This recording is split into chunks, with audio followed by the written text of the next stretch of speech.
చేసుకుంటా ఉంటాడు. నేనే చేసిన, అవి నేనే చేసిన, ఇది నేనే చేసిన, అన్ని నేనే చేసిన, హైదరాబాద్ నేనే డెవలప్ చేసిన, ఇంకోటి చేసిన. ఏం చేసినా అంటే ఈ రాష్ట్రానికి 2014-19 మధ్యలో నీవు ఒక నిర్దిష్టమైన కార్యక్రమాన్ని పూర్తి చేసి ప్రజలకు అందించినా నేను చెప్పుకోవచ్చు. ఏ కార్యక్రమం కూడా ఈ రోజు చంద్రబాబు నాయుడు పేరు రాస్తా పోయింది శాశ్వతంగా. రాజశేఖర రెడ్డి గారి పేరు రాసిన ఆ రోజు ఫీజు రీయింబర్స్మెంట్ పైన ఆయన పేరే ఉంటుంది శాశ్వతంగా, ఆరోగ్యశ్రీ పైన ఆయన పేరే ఉంటుంది శాశ్వతంగా. ఇట్లా ఎన్నో కార్యక్రమాలు ఎన్నో పెట్టాడు ఆయన ఆ రోజు. ఆ కార్యక్రమాలు అన్నింటిపైన ఆయన పేరు ఈరోజు మనం చూడగలుగుతున్నాం. శాశ్వతంగా అన్ని కార్యక్రమాలు చేయాలని ప్రయత్నం చేస్తున్నారు. ఈ ఉచిత విద్యుత్ ఆ రోజు రైతాంగానికి అందజేస్తున్నారు. ఇవన్నీ కూడా మనం చెప్పుకోవాల్సి. ఎన్టీ రామారావు గారి గురించి కూడా ఒకటి రెండు చెప్పుకోవచ్చు.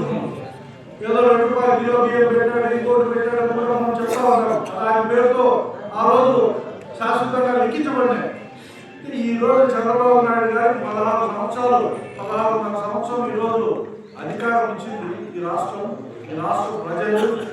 కేవలం ఎవ్వరికి రాని అవకాశం ఈరోజు చంద్రబాబు నాయుడు 16 సంవత్సరం ఈరోజుకి వస్తే రాబోయే సంవత్సరాల్లో 3 సంవత్సరాలు 19-20 సంవత్సరాలు ఈ రాష్ట్రంలో చంద్రబాబు నాయుడు గారు అధికారంలో ఉంటే ఏది చేసినాడు శాశ్వతంగా చెప్పడానికి ఒక్క కార్యక్రమం అంటే ఒకటి.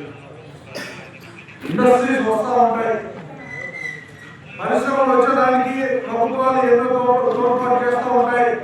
ఆయన నచ్చితే ఆ పరిశ్రమలకు వేల కోట్ల రూపాయల సబ్సిడీ ఇచ్చి ఒక్క వెనక్కి తీసుకుంటారు.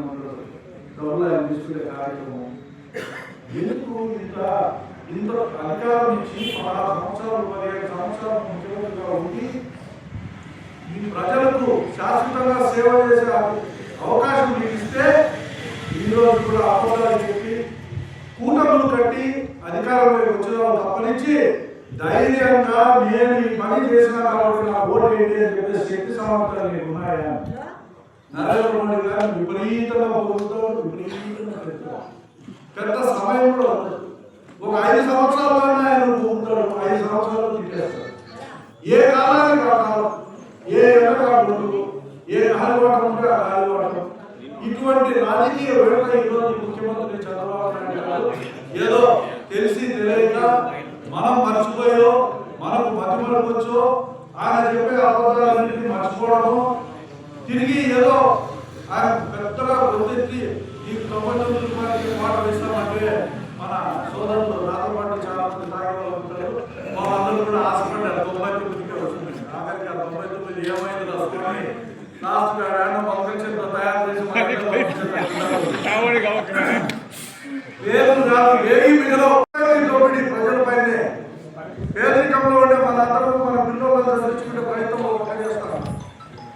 మనం ఒక పక్క చదివించుకునేటప్పుడు మన పిల్లవాళ్ళలో ఎవరో ఒకరు ఎంసెట్లో మంచి ర్యాంక్ వచ్చిందనుకోండి, ప్రభుత్వ కాలేజీలో సీట్ వస్తే డబ్బులు లేకుండా కూడా అక్కడ మన విద్య చదివించుకునేదానికి లేదు.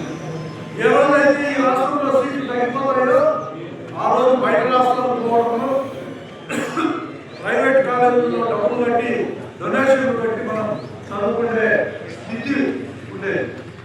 అటువంటిది ఈ రాష్ట్రంలో తగ్గిపోవాలని చెప్పి వీలైనంత వరకు 2,000, 3,000, 2,500 మెడికల్ సీట్లు పెరగాల, పీజీ సీట్లు పెరిగితే పేద ప్రజలకు, బాగా చదువుకునే వాళ్ళకు, విద్యావంతులకు, ఇంటెలిజెంట్ పీపుల్కు ఈ రాష్ట్రంలో అవకాశం వస్తుందని చెప్పి భావించిన జగన్మోహన్ రెడ్డి గారు కాలేజీలు పెడితే అది నిర్వీర్యం చేసే కార్యక్రమానికి ఈరోజు చంద్రబాబు నాయుడు గారు చేస్తున్నారు.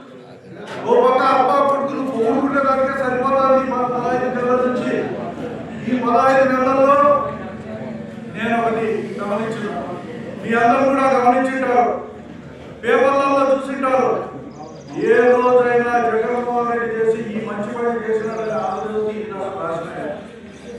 ఎంతసేపు జగన్మోహన్ రెడ్డి తప్పు చేసినా ఈ రోజు కూడా అంటే 15 నెలల కాలంలో దుష్ప్రచారము నీకున్న ఆ మీడియా సంస్థలను, నీ కుల మీడియా సంస్థలను పెట్టుకొని నీకు విపరీతంగా దుష్ప్రచారం పక్కన చేస్తాపోయి పక్కన ఉండే వాళ్ళ పైన నిందలు చేసుకుంటూ బట్ట కాల్చి వాళ్ళ పక్కన వేసి నేను శ్రేష్ఠుని మిగతా అందరూ దొంగలు అని చెప్పే ప్రయత్నం గమనించి ఇంకో కార్యక్రమం ఏది చంద్రబాబు నాయుడు చేసే పరిస్థితి లేదు.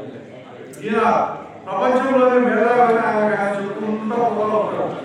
బిల్ గేట్స్ పిలిపించినాడంటే, సత్యనారాయణ ఆయన విద్య చేయించినాడంటే, ఆయన ఎక్కడో స్కీమ్ అయినాడంట. ఇంకొక ఆయన ఇంకొక CEO అయినా ఇంకొక ఆయన తెలుగు వాళ్ళు ఇద్దరు సుందర్ పిచ్చాయ్ పేరు విన్నారా? ఆయనకి ఈయనే నీ చదువు ఏంటి, నీ కాలం చదువు ఏంటి, నువ్వు చదువుకునే చదువు ఏంటి, నీకు ఈ రోజు కూడా కంప్యూటర్ సరిగ్గా ఆపరేట్ చేస్తుందో లేదో తెలియదు. కానీ ఆయన నువ్వు ముఖ్యమంత్రి కాలదలికే వాళ్ళ ఆయన చీఫ్ సెక్రటరీగానో లేకపోతే ఎన్టీ రామారావు గారితో సెక్రటరీగా IAS ఆఫీసర్ ఆయన. అప్పట్లోనే ఆయన ఆ చదువు చదివిస్తే ఆయన అప్పట్లో అమెరికా పోయి అక్కడ స్థిరపడి ఆ సంస్థకు CEO.